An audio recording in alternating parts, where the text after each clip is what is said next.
नमस्कार मंडळी, मी तुमचा लाडका मित्र वरद विजय चव्हाण आणि मी तुम्हा सर्वांचं माझ्या युट्यूब चॅनलमध्ये स्वागत करत आहे. मंडळी, येत्या 9 ऑगस्ट 2024ला धर्मवीर 2 त्याची सगळ्यांनाच खूप उत्सुकता आहे. ज्या सिनेमाची त्याचा सिक्वल बघण्यासाठी सुद्धा लोक खूप उत्सुक होते. त्याची हिंट आपल्याला या सिनेमाच्या मेकर्सनी शेवटच्या फ्रेममध्ये दिली होती पार्ट 1 मधल्या, जेव्हा मंगेश देसाई साहेब आपल्या आनंद दिघे साहेबांची त्यांची चिता जेव्हा जळत असते तेव्हा मंगेश देसाई साहेब असा प्रश्न विचारतात स्वतःलाच की दिघे साहेब तर एकदम नॉर्मल होते, मग अचानक असं काय झालं, असं काहीतरी ते एक वाक्य होतं की ज्याच्यामुळे त्यांचा एकदम जीव गेला. सो हिंट आपल्याला तेव्हाच मिळाली होती आणि थिएटरमध्ये तेव्हा शिट्ट्या सुद्धा वाजल्या होत्या की चला याचा आता सिक्वल येणार आहे आणि जो महाराष्ट्राला पडलेला प्रश्न आहे त्याचं आपल्याला उत्तर कदाचित या सिनेमामध्ये म्हणजे याच्या सिक्वलमध्ये मिळेल.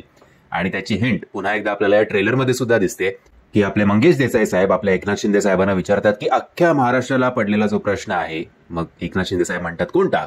दिघे साहेबांच्या मृत्यूचा.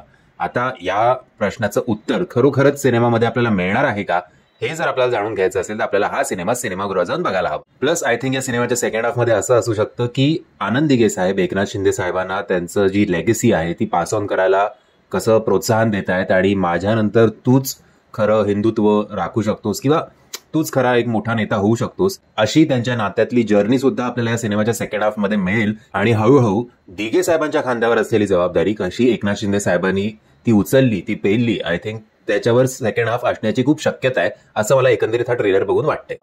बाय द वे, हा सिनेमा रिलीज होणार आहे पॅन इंडियन लेवलवर, कारण याचा ट्रेलर जो आहे तो हिंदीमध्ये सुद्धा डब करण्यात आलेला आहे. सो आशा करूया की याआधी सुद्धा आपण हा ट्रेंड बघितलाय की अनाउन्समेंट होते पण नंतर काही कारणास्तव रिलीजच्या दिवशी सिनेमा जो आहे तो फक्त मराठीमध्येच रिलीज केला जातो. या सिनेमाचं तसं होणार नाही.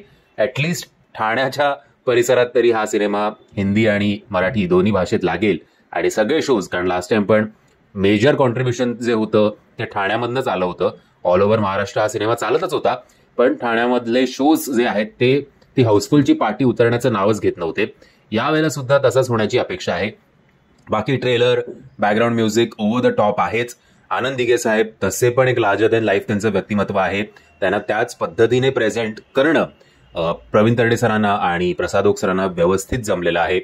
या ट्रेलरमध्ये सुरुवातीलाच आपल्याला एक वाक्य ऐकायला मिळतं, जेव्हा दिघे साहेबांचं रक्त ते असे बघतात आणि बोलतात छे आयला हे तर लाल आहे, मला वाटलं हे सुद्धा भगवं असेल. सो अशा पंचलाईन प्रवीण तरडे साहेबांच्या प्रत्येक सिनेमामध्ये असतात आणि त्यांना ते ऑडियन्सची नस जी आहे ती योग्य पद्धतीने पकडणं जमलंय की ऑडियन्सला काय आवडतं आणि काय नाही, कुठे शिट्या पडतील, कुठे टाळ्या पडतील, या सगळ्यांचं प्रॉपर ज्ञान त्यांना आहे.